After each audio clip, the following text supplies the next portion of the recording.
Korban rodostoma gigitan ular tanah cukup 2 minggu sudah sembuh. Alhamdulillah. Sudah ada nekrosis, cuman udah ada letup-letupan doang. Untungnya tidak ada nekrosis yang super parah seperti biasa. Ayeuna teh ngucur wae kieu, tapi lain darah merah gitu, lain darah murni aja. Naon nya ngucur wae gitu. Di malam lah, di pas di tojosan deh gitu teh. Yang pertama kan dia lagi posisi panik ya karena kegigit ular. Pasti psikologisnya dia berpikir, wah saya akan mati, wah saya akan mati, wah saya akan diamputasi, wah seperti ini. Nah itu kan kacau. Terus bagaimana untuk memperbaiki psikologisnya, yaitu dengan cara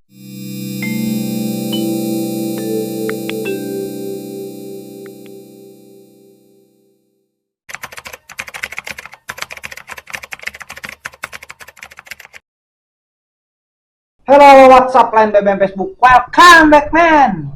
Baik lagi ya di bertemu dengan saya. Jadi di video ini sih gua nggak akan membahas tentang apa-apa, cuman mau ngasih tahu aja, sekedar update gitu ya. Jadi kemarin kan saya mendapatkan pasien itu si Ibu Sumiati korban gigitan ular tanah yang ini.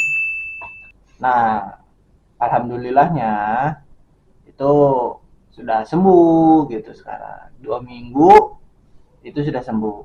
Terus kok bisa gitu? Padahal itu ada letupan nekrosis gitu, terus bengkaknya gitu. Nah, jadi gini guys, ini sekedar update aja. Kita bahas ya. Kita belajar bareng-bareng. Jadi si Ibu Sumiati ini kan tergigit itu hari Minggu tanggal berapa ya? Pokoknya pas tindakan pertama yang sama saya gitu ya, saya pegang itu di hari ketiga, berarti hari Selasa lah, eh,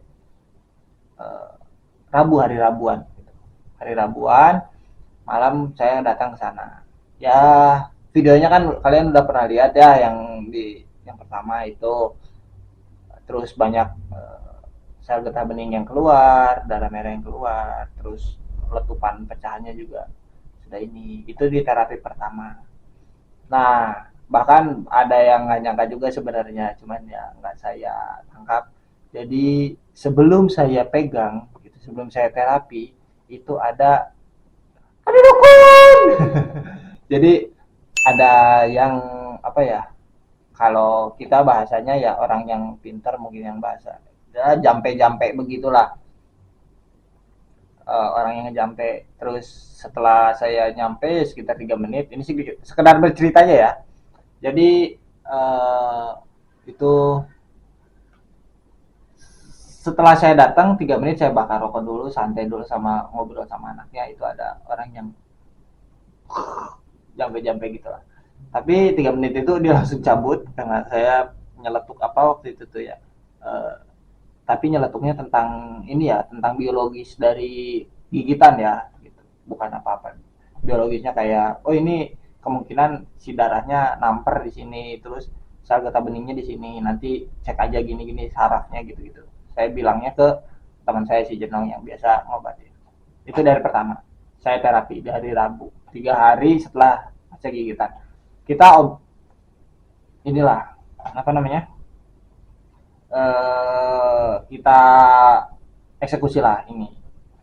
Ular tanah, sudah ada nekrosis, cuman udah ada letup-letupan doang. Untungnya tidak ada nekrosis yang super parah seperti biasa.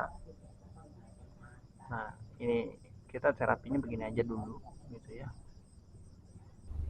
Nah, itu di hari pertama kita terapi.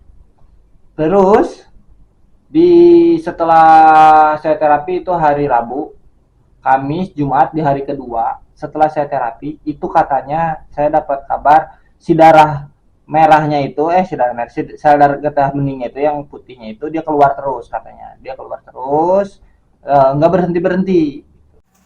Assalamualaikum, Maijal. Malam teh terus ka dieu rencangan teh ya. Ya, terus kan di tojos teh tah. ayeuna teh ngucur wae kieu tapi lain darah merah gitu, lain darah murni aja naon nya ngucur wae gitu di malam lah di pas di tojosan deh gitu teh aya ngucur wae coket eta we lap. Nah, itu. Jadi eh, kalau seperti itu bagus apa jelek atau gimana sih? Nah, jadi kalau misalkan sel getah bening yang keluar terus di area pembengkakan yang ada di tangan itu, sebenarnya itu bukan jelek ya, tapi itu bagus banget. Kenapa bisa dibilang bagus banget? Jadi itu mengeluarkan si getah bening yang sudah rusak, yang kalah melawan bisa ular, itu dia keluar sama si sel darah merah itu dia keluar terus. Itu bagus. Bahkan kalau itu banjir keluar banyak, itu ada kemungkinan pembengkakannya akan cepat buat reda ya, akan ngempesnya itu akan cepat gitu. Itu di hari Jumat, di hari Jumat apa hari Kamis gitu ya, intinya 2 hari setelah saya terapi pertama gitu. Nah, memang waktu itu tuh hari Jumat tuh saya rencananya mau ke sana kan, cuman saya ada kerjaan dulu ke Jakarta. Nah, baru sempat lagi itu terapi kedua di hari Senin. Berarti sudah nginjek 1 minggu karena digigit di hari Minggu. Hari Minggu tanggal berapa ya waktu itu tuh ya? Saya lupa lagi deh. Pokoknya di hari Minggu. Nah, terus eh, saya ke sana itu hari Senin ya. Kurang lebih ada 1 minggu lah, 8 hari. Itu saya terapi lah kedua. Pas di hari kedua mau terapi, pertemuan saya dengan saya itu yang kedua, itu pembengkakan kan awalnya sampai sini nih, sampai ketiak katanya, bahkan sampai ada rasa pegel di wilayah payudara, terus agak sesek juga gitu kan. Nah, alhamdulillah di yang kedua ini, terapi yang kedua ini dia si ibunya aman gitu, udah pembengkakan tuh yang awalnya sampai segini, ini udah di area bahu sini dia udah berangsur apa namanya, berangsur kempes. Terus di beberapa lengan itu dia sudah awalnya tegang gitu, bengkak tapi tegang. Nah, sekarang itu di yang kedua udah enggak, jadi udah agak kendor tapi masih ada bengkak. Terus kata si ibunya dia ngerasa pegal terus, berat di area sini karena memang ada penumpukan lagi, ditambah di hari Sabtunya itu sisa getah beningnya nggak keluar katanya. Ya udah, di hari kedua ya saya terapi lagi lah, cuman nggak saya record gitu, cuman karena cuman ya begitu doang terapinya, hampir sama seperti terapi yang pertama. Jadi terapi kedua ini ya sama dikeluarkan. Terus yang keluar apa? Tetap sel getah bening yang sudah rusak itu keluar lagi, muncul lagi. Tapi tidak menutup kemungkinan sebenarnya ada yang sel darah merahnya gitu. Darah merahnya itu bahkan saya tusuk kayak selang cuman ya itu sayangnya saya nggak record karena ya cuman sekedar buat ngejenguk doang. Terus ya kalau misalkan mau diterapi ya saya terapi lagi. Alhamdulillah 2 kali terapi gitu ada perkembangan rupanya. Setelah nginjek 2 minggu, nah waktu kemarin saya hari apa kemarin itu ya, sama sebetulnya saya sama Panji nengoklah ke sana. Yuk kita nengok. Ya udah kita tengok ke sana. Alhamdulillahnya gitu.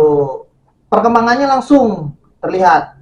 Tangan yang awalnya lukanya masih basah-basah gitu ya, luka melepuhnya masih basah-basah, itu langsung kering, gengs.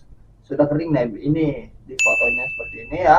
Nah, ini kering, terus tangannya juga sudah tidak ada pembengkakan, meskipun ada ya tipis lah, kecil lah gitu. Wajar sih kalau menurut saya, wajar karena nggak akan langsung konstan hilang. Jadi masih ada pembengkakan, cuman tidak seperti yang awal-awal gitu. Di 2 minggu ini itu sudah bisa digerakkan lebih banyak, sudah bisa, wah tangannya sudah bisa lihai lah. Cuman ya masih ada pergerakan pembengkakan di area telapak tangan gitu. Bahkan dia untuk ngepel aja sebenarnya sudah bisa, cuman masih kaku gitu, masih agak tertahan gitu, geng. Jadi alhamdulillah Ibu Sumiati ini update terbarunya sembuh. Jadi nanti kalau kalian mau cek video terapinya, kalian bisa cek aja di channelnya Panji Petualang. Dan jangan lupa kalian mending subscribe di sini aja karena Panji itu udah banyak subscribernya gitu ya. Gitu.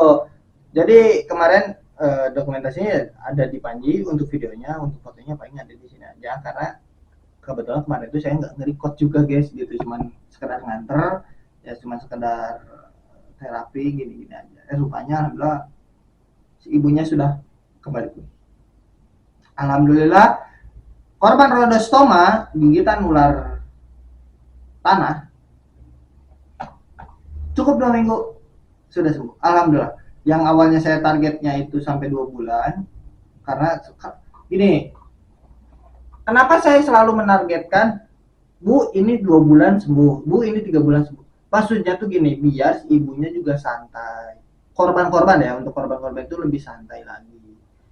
Lebih, maksudnya dia ada waktu untuk beristirahat, karena selama saya terapi saya selalu bilang, Ibu, Bapak, kalau misalkan ini, tolong diistirahatkan, jangan banyak gerak dulu, istirahat dulu, Bapak banyak makan. Nah, terus saya kan sebelumnya udah ngasih jangka waktu, misalkan contoh, Bapak, Ibu ini 2 bulan ya, 2 bulan ini Bapak harus santai, istirahat dulu, jangan terlalu banyak gerak. Nah, maksudnya tuh untuk apa? Untuk memulihkan si imun sama si saraf yang awalnya pada tegang gitu, sama si otot yang pada tegang, efek pembengkakan itu suruh santai dulu, jangan dulu dibanyakin gerak, karena supaya maksimal. Pada faktanya sebenarnya alhamdulillah ya, ini bukan saya mau sombong atau gimana, alhamdulillah selalu jauh dari prediksi saya gitu. Misalkan, Bu ini 2 bulan ya, rupanya 3 hari. Ibu ini seminggu ya, rupanya cuma 2 hari sembuh gitu, gengs. Jadi bukan apa-apa ya. Pokoknya banyak teori-teori yang saya sering pakai gitu untuk membantu korban gigitan. Bahkan kalau misalkan kalian perhatikan, saya selalu bercanda gitu. Saya selalu ngasih lawakan-lawakan kecil gitu. Intinya apa? Kepada korban itu jangan selalu dibuat tegang gitu. Yang pertama kan dia lagi posisi panik ya karena kegigit ular. Pasti psikologisnya dia berpikir, wah saya akan mati, wah saya akan mati, wah saya akan diamputasi, wah seperti ini. Nah itu kan kacau. Terus bagaimana untuk memperbaiki psikologisnya, yaitu dengan cara kita ajakin bercanda. Terus kasihlah sedikit-sedikit mindset, tenang Bu, ibu ini atau bapak ini akan sembuh kok, aman, santai. Nah itu selalu seperti itu. Terus pada saat terapi biar nggak tegang juga banyakin bercanda. Nah itu teori saya yang sering saya pakai. Alhamdulillah psikologis korban kembali pulih. Terus dari segi biologisnya kita obati juga dengan ramuan-ramuan khusus atau dengan cara-cara khusus, bahkan sama obat-obat kimia yang ada di apotek gitu guys. Jadi intinya karena sekarang sudah masuk bulan hujan ya, musim hujan, jadi masyarakat di luar sana selalu berhati-hati karena konflik dengan ular itu akan selalu ada gitu ya. Jadi hati-hati aja kalau misalkan kalian terkena gigitan ular berbisa, terus jauh dari kita-kita yang biasa ini, kalian bisa langsung bawa aja ke rumah sakit dengan tenang, jangan dibawa panik. Intinya kalau kalian digigit ular berbisa itu jangan panik, cukup santai, tenang, jangan banyak gerak, terus bilang sama keluarga, kerabat kalian, mau anak, mau cucu, mau siapa gitu, saya tergigit ular berbisa, yuk antar ke rumah sakit. Kalau misalkan untuk area dekat ya, Karawang, Purwakarta, Subang, kalian bisa langsung datang aja ke tempat saya. Gitu. Caranya gimana? Kalian bisa komen di sini, nanti bisa DM di Instagram saya atau lewat Facebook saya di sini, gitu. Bebas. Kabari, saya selalu siap untuk membantu kalian dengan secara gratis ya. Mungkin cukup sekian aja updatean saya hari ini, cerita saya hari ini. Jangan lupa dibantu support, oke? Channel saya.